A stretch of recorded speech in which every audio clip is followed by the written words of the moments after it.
Assalamualaikum warahmatullahi wabarakatuh. Nama saya Muhammad Altafainul Hafid dari 12 MIPA 2 SMA Negeri 1 Gending. Di sini saya akan membawakan materi akuntansi sebagai informasi.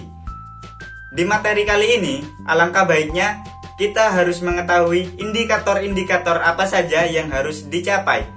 Berikut indikatornya.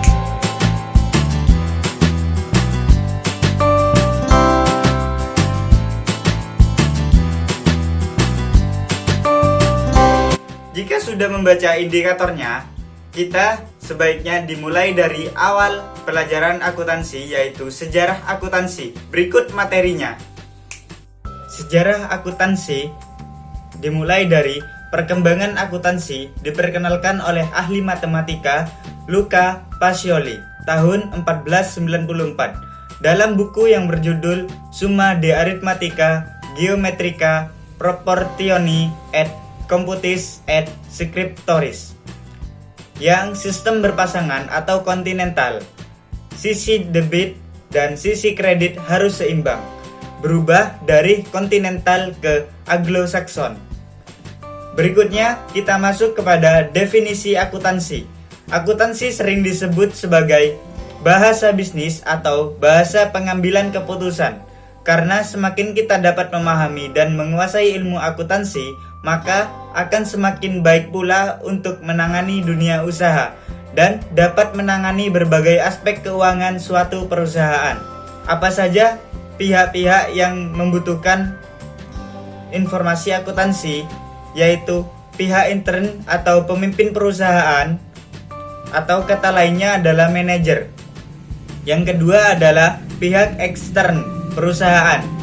Di antaranya adalah investor atau calon investor, karyawan, pemberi pinjaman atau bank, pemerintah, masyarakat, dan yang terakhir adalah pelanggan.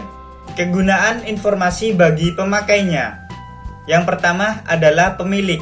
Pemilik berkepentingan untuk menentukan sikap apakah memegang saham atau melepaskannya. Yang kedua adalah direktur.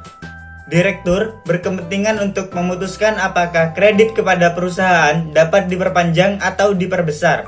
Yang ketiga adalah pelanggan atau customer, yang berkepentingan untuk mengevaluasi hubungan usaha dengan perusahaan. Yang keempat adalah karyawan. Karyawan berkepentingan untuk mengetahui hak-hak apa yang dapat diperoleh dari perusahaan. Yang kelima adalah pemerintah. Pemerintah berkepentingan untuk menentukan besarnya pajak. Yang keenam, masyarakat, terutama yang berada di sekitar perusahaan, berkepentingan terhadap perusahaan dalam penyediaan lapangan kerja. Yang ketujuh adalah penyusun laporan keuangan yang terdiri dari laporan laba atau rugi.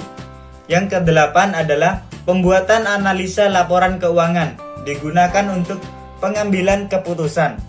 Kualitas informasi dibagi menjadi dua, diantaranya dapat dipahami atau understandability, artinya laporan keuangan dapat dengan mudah untuk segera dipahami oleh pemakai.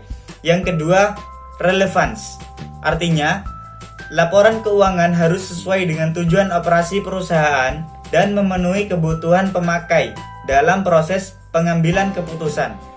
Jika kita sudah mengetahui kualitas informasi, maka selanjutnya adalah proses akuntansi.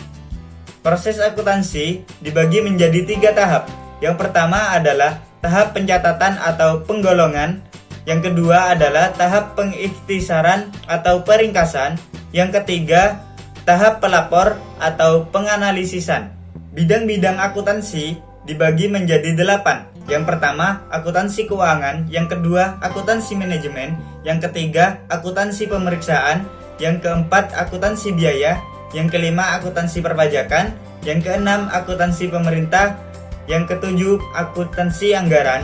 Yang kedelapan, akuntansi sektor publik. Yang kesembilan adalah sistem informasi akuntansi. Apa saja sih profesi akuntansi itu? Profesi akuntansi ada 4. Di antaranya, akuntan publik, akuntan swasta, akuntan pemerintah, dan akuntan pendidik. Dari profesi-profesi akuntan di atas, kita dapat menyimpulkan bahwa segala profesi memiliki etika. Di etika profesi akuntan, antara lain, yang pertama, tanggung jawab profesi, yang kedua, kepentingan publik, yang ketiga, integritas, yang keempat, objektivitas, yang kelima, kompetensi dan kehati-hatian, yang keenam adalah kerahasiaan, yang terakhir, yang ketujuh, standar teknis.